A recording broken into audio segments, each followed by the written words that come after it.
Now we might want to do a bevel cut. How do we adjust that? On here we have this guide or gauge which has got some measurements on it.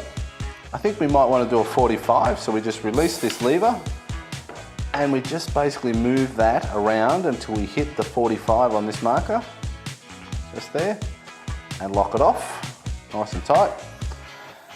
Now we should get ourselves in position and do a practice run before we put the battery on. And go, okay, how will this cut? Yep, I'm okay there. I've got my marker in here that shows it's going to show me the 45-degree point. I'll need to put a line on here where I want to cut. If I pull this blade back and go, okay, I'm going to run along the edge there now and see if it's going to get through to the bottom of the timber. I can tell now that it's not.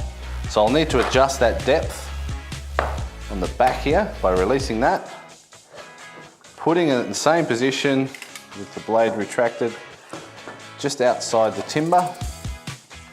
Then double check underneath, have I got the tips of 2 or 3 teeth coming through the bottom.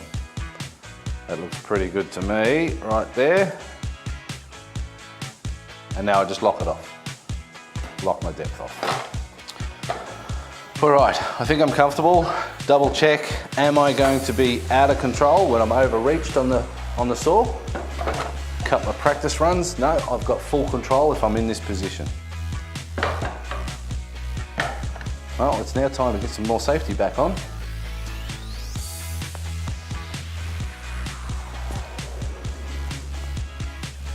Get your battery, ultra battery, put it onto the circular saw, get another little practice setup. I haven't got a line to follow, let's follow a line.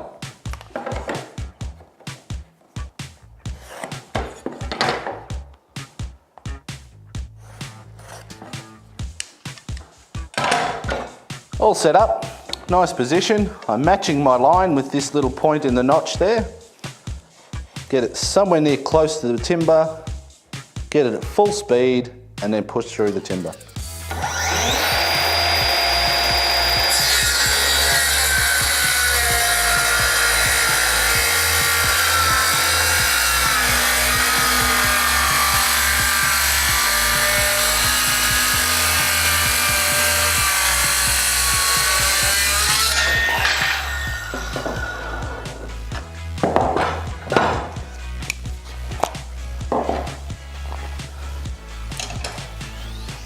Let's just grab that piece and have a look at this piece.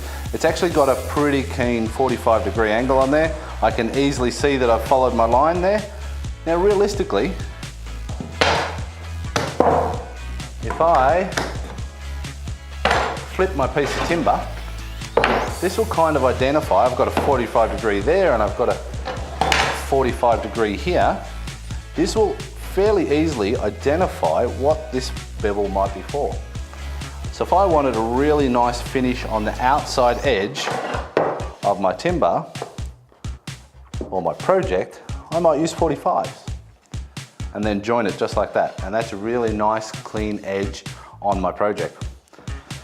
However, sometimes 45 might not feel like 45. So 45 plus 45 is 90. So I might get this here, might get my square and go, this isn't quite right. This is not square. This could be that you may just need to adjust it. Sometimes 43 gets you your 90 degree. And that's because of the blade width. It's because of the timber can be a harder material or a softer material. So sometimes you just need to have a play and figure out exactly what degrees is going to suit the project you're doing on some scrap material. Then get you your real work and you'll have it nailed every time. Then at the end of this, we've completed our project, we've done all our cutting. We do have a lot of dust everywhere. It's really important that we clean up our tools and clean up all the dust and debris. Vacuum cleaners, air compressors, blowers, all of those are great, but at a very bare minimum, you should just go and clean all the dust off your tool. Store it away, nice safe place, out of the way of children, and you'll have a ready to go circular saw for every project.